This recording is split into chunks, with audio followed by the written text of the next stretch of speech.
और सिर्फ शिक्षा मित्र हैं। ऐसी स्थिति में क्या सरकार शिक्षक भर्ती को और देरी ना करते हुए, क्योंकि 2 लाख से भी ज्यादा टीचर्स की आज सरकार की कमी है, उसको पूरा करने के लिए जल्द से जल्द शिक्षक भर्ती लाएगी, और लाएगी तो कब?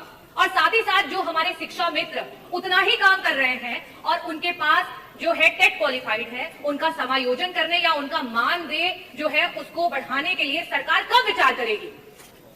मेरा दूसरा प्रश्न मंत्री जी से ये है, क्योंकि मैंने मानसिक और शारीरिक दोनों की दुरुस्तता की बात की।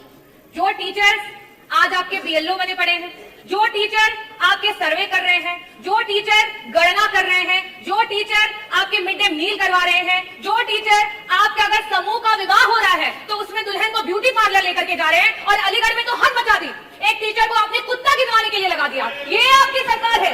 ये आप हम कहते हैं कि हमारा जो गुरु होता है, गुरु ब्रह्मा गुरु विष्णु, और आपने गुरु को कहां ला करके पटक दिया। ये आपकी सरकार है। मैं ये पूछना चाहती हूँ, क्या ऐसी मानसिक उत्पीड़ना के साथ आप ये कर पाएंगे कि हमारे प्राइमरी स्कूल के जो है बच्चे बढ़ पाए? मेरा प्रश्न आपसे ये है कि अंतर जनपदीय आज 10-10 साल से टीचर्स बैठे हुए हैं, उनके ट्रांसफर्स नहीं हो पा रहे हैं। ऐसी स्थिति में क्या सरकार, जो हमारी टीचर्स हैं 1,86,000 ऐसे टीचर्स हैं जो कि टेट के बिना ही उनको नौकरियां मिली, आज उनके ऊपर टेट की मार आ गई है। क्या सरकार उस टेट से उनको मुक्ति दिलाएगी? क्या सरकार अंतर जो आपके जनपदीय ट्रांसफर्स है उनकी बात करेगी? और जिस तरीके के व्यवहार को सरकार टीचर्स के साथ कर रही है, क्या उस पर रोक लगाएगी?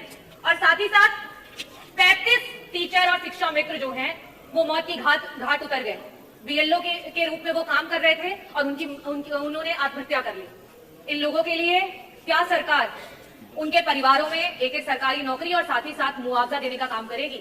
मैं बस इन 3 प्रश्नों के स्पष्ट उत्तर चाहूंगी कि सरकार अवश्य दे। बहुत बहुत धन्यवाद अध्यक्ष महोदय। हमारा बेसिक शिक्षा विभाग जो 50 साल पुराना विभाग है, जिसमें 2 करोड़ 60 लाख छात्र पढ़ रहे हैं, जिसमें 50,80,000 शिक्षकों के पद हैं, लेकिन पिछले 6 साल से 1.5 लाख पद खाली पड़े हैं और भर्ती है 0।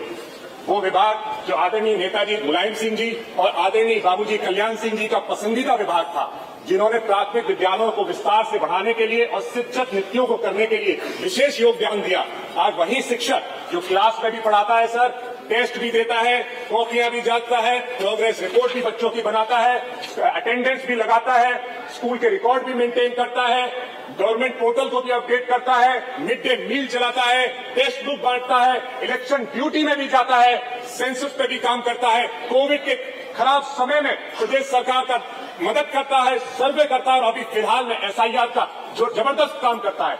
ऐसे शिक्षकों को इतनी जरूरी काम जो ये शिक्षक करते हैं, उनकी भर्ती पिछले 6 साल में 0। वही शिक्षक जो 7,630 जर्जर स्कूलों में पढ़ाने जाता है, हजारों ऐसे स्कूलों में पढ़ाने जाता है जिनके लिए कच्ची रोडें हैं, लेकिन उनकी भर्ती पिछले 6 साल में 0।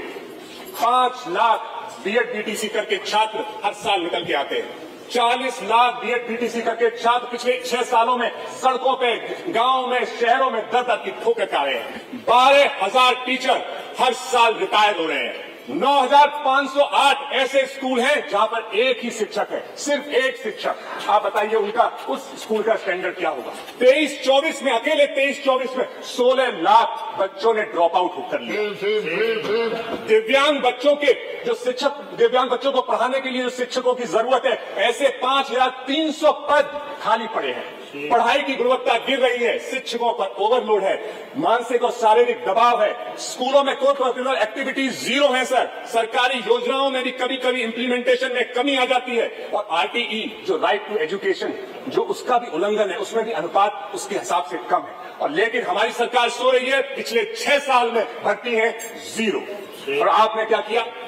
उत्तर प्रदेश की सरकार ने क्या किया? आदरणीय मंत्री जी है, आदरणीय मंत्री ने कहा 2017 से पहले कोई काम ही नहीं हुआ। 2017 से पहले आदरणीय बाबूजी भी मुख्यमंत्री रहे, आदरणीय नेताजी भी मुख्यमंत्री रहे, आदरणीय राजनाथ सिंह भी मुख्यमंत्री रहे, सभी ने शिक्षक विभाग को आगे बढ़ाने का काम किया।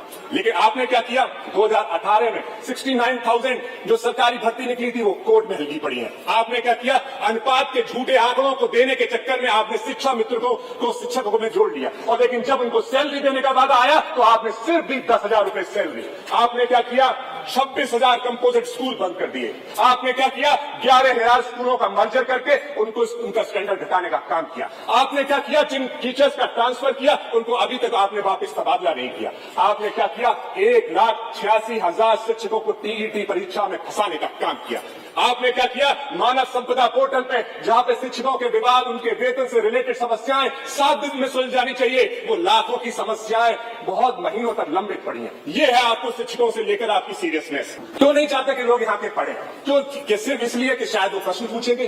क्यों आप शिक्षा से इतना घृणा करते हैं? क्यों शिक्षकों की भर्ती आप नहीं करते? तो मेरा असर शायद आप इसलिए कर रहे हो कि आपको आरक्षण ना देना पड़े। आरक्षण देंगे तो पिछड़े, दलितों, पीड़ित परिवार के लोग शिक्षक बनेंगे, आपसे सवाल उठाएंगे, मुख्य धारा से जुड़ेंगे। हो सकता है आप आरक्षण के खिलाफ हो, इसीलिए शिक्षा के खिलाफ हो। आदरणीय बाबूजी ने कहा था आरक्षण आपका हक है, आपका अधिकार है, छीन लो। इस मानसिकता से बाबूजी ने बीजेपी को भी बढ़ाया था, आपको भी शिक्षा दी थी।